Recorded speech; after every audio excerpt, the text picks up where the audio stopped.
So today in our first reading, we have the story in Exodus of Moses talking to the Lord, because as he comes down the mountain, he realizes that the people of Israel have been worshiping this golden calf, this idol. So what are the idols in our own life? What are our own idols? Now, I don't know about you, but I know that I don't go around making things in the image of animals and then falling down and worshiping them. But, I think many of us, myself included, struggle with idolatry still in our own life. Again, not in the sense of that we're worshiping statues or anything like that. But what are the things in our life that we turn to instead of God? What are the things we turn to instead of God? Because those, for us, become idols. An immediate thing that comes to mind is, what are the things I turn to for immediate comfort that maybe I begin to rely on a little bit too much? For me, if I don't have my coffee every day, I start to get kind of grumpy. That maybe each and every day, that, man, I need my coffee. And that's what I need in my life. Because without that, how could I ever be happy? Or maybe it's something like, at the end of a long day, I just want to unwind with binge watching Netflix. To ask ourselves the question, what are those things that jump to mind? Those things that immediately I think, how could I be happy without this?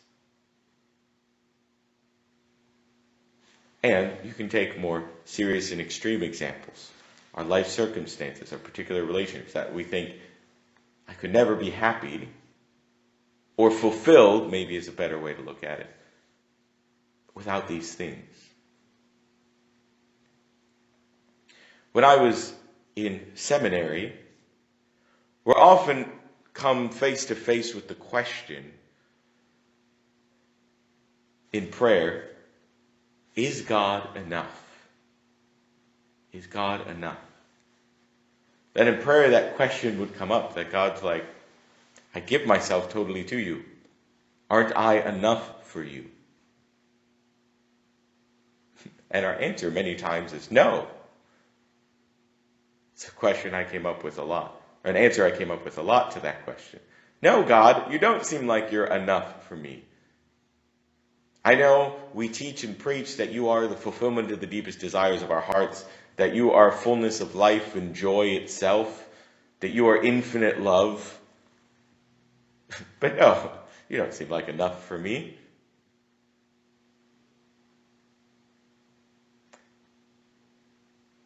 But that's exactly idolatry.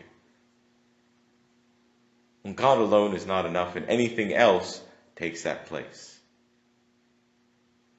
Now, of course, don't hear what I'm not saying. Of course, in general, we need to have a balanced, healthy lifestyle. Exercise, eating food. It's good to have good recreation and relationships.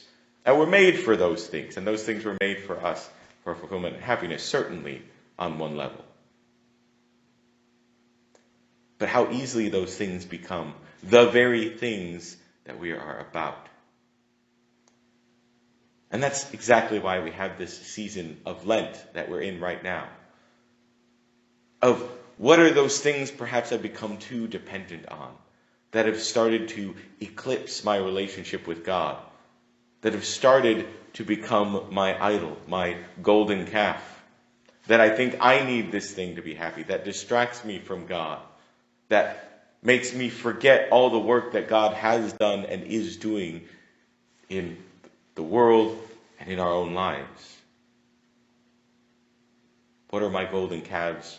What are my idols that need to be rooted out? For God poses each and every one of us the question, aren't I enough for you?